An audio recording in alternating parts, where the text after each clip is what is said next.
டிவியில் ஒளிபரப்பாக்கி இருக்கக்கூடிய சிறகடிக்க ஆசை அப்படின்ற ஒரு சீரியலை பற்றி தான் நாம் இன்றைக்கி பார்க்க போகிறோம். அதாவது லாஸ்ட் வீக் என்ன நடந்தது அப்படின்றத பற்றி இப்போ இங்கே பார்க்கும். ஸோ இந்த எபிசோடில் லாஸ்ட் வீக் என்ன நடந்துச்சுன்னா, சிந்தாமணி பற்றி ஒரு உண்மையை மீனா சிந்தாமணியோட கணவர்கிட்ட சொல்கிறாங்க. அதுக்கு அவர் மீனாக்கு சப்போர்ட் என்ன செய்கிறாரு அப்படின்றது தான் நம்ம இங்கே பார்க்க போகிறோம். இந்த விஷயத்தெல்லாம் பற்றி முத்துக்கிட்ட பேசும்போது முத்து அதுக்கு என்ன ரியாக்ட் பண்ண போகிறாரு அப்படின்றதையும் நம்ம இப்போ பார்க்கலாம். இதில் அவமானப்பட்ட சிந்தாமணி மீனாவை பாராட்டி அவர் போனதும், மீனா சிந்தாமணிக்கிட்ட நீ வாழு, இல்லைனா அடுத்தவங்களை வாழ விடு, நான் மட்டும்தான் இந்த தொழிலில் இருப்பேன் அப்படின்னு சொல்லக்கூடாது. இது இன்னமும் இந்த மாதிரி எண்ணமும் அடிக்கடி எதுவும் பிளான் போடாதீங்க என்ன அப்படின்னு சொல்கிறாங்க. அதற்கு சீதா, உங்களை அந்த ஓனர் ஒரு அடி விட்டுருக்கணும், அப்போ தான் திருந்துவீங்க. எங்கள் அக்கா இடத்துல நான் இருந்திருந்தா நான் கண்டிப்பாக உங்களை அடிச்சிருப்பேன் அப்படின்னு சொல்லி கை ஓங்குறாங்க.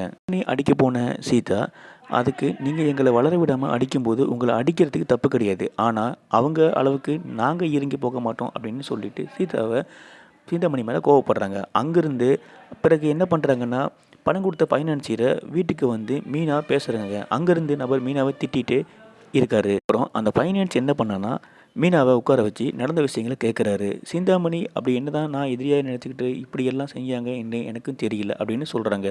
ஃபைனான்சியர் அதுக்கு என்ன சொல்கிறாருன்னா, உனக்கு இனி எவ்வளோ பணம் வேணாலும் எங்கிட்ட கேளுமா, நான் உனக்கு ஹெல்ப் பண்ணுறேன் அப்படின்ற வார்த்தையை சொல்கிறாரு. இதெல்லாம் கேட்டுட்டு அனுப்பி வச்சிட்டாங்க சிந்தாமணியை. தன்னோட மகளோடு இருக்கும்போது போட்டோவை பார்த்துக்கிட்டு நின்றுக்கிட்டு இருக்கிறாரு அந்த ஃபைனான்சியர். உண்மையெல்லாம் முத்துக்கு தெரிஞ்சு அதை தொடர்ந்து மீனா டீ கடையில் சத்யாவோட டீ கொடுத்துக்கிட்டு இருக்கும்போது அப்போது அங்கே வந்த முத்து ஃபோன் போட்டு எல்லா விஷயத்தையும் ஆச்சரியப்படுறாரு. இந்த நேரத்தில் நான் கூட இல்லாமல் போயிட்டேன் அப்படின்னு சொல்கிறாரு. பிறகு நல்ல வேலை நான் தான் இல்லை இருந்தால் இந்த விஷயத்தை நான் வேறு மாதிரி டீல் பண்ணியிருப்பேன் அப்படின்னு முத்து சொல்கிறாரு. சாமர்த்தியமான நீ பணத்தையும் வாங்கிட்டு இருந்திருக்கேன் அப்படின்னு முத்து மீனாவை பாராட்டுறாரு. உண்மையெல்லாம் தெரிஞ்சு மீனாவோட மாமனார், அதாவது அண்ணாமலை, அதோடு மீனாவை சிலரை வளர விடாமல் தடுக்கிறதுக்கு வீட்டுக்குள்ளே இருக்கிறவங்களும் தான் சேர்ந்து தான் சதி பண்ணுறாங்க அப்படின்னு விஜய் கிட்ட அவர் ஏமாந்து போகிறாரு. பிறகு மீனாவுக்கு நடந்த விஷயங்கள் எல்லாத்தையும் தெரிஞ்சு சொல்லியும் அண்ணாமலை ஆச்சரியத்தோடு மீனாவை பார்க்குறாரு. அப்போது அந்த சந்தோஷத்தில் இந்த விஷயத்தை நீ ஏமா என்கிட்ட சொல்ல அப்படின்னு அண்ணாமலை கேட்குறாரு.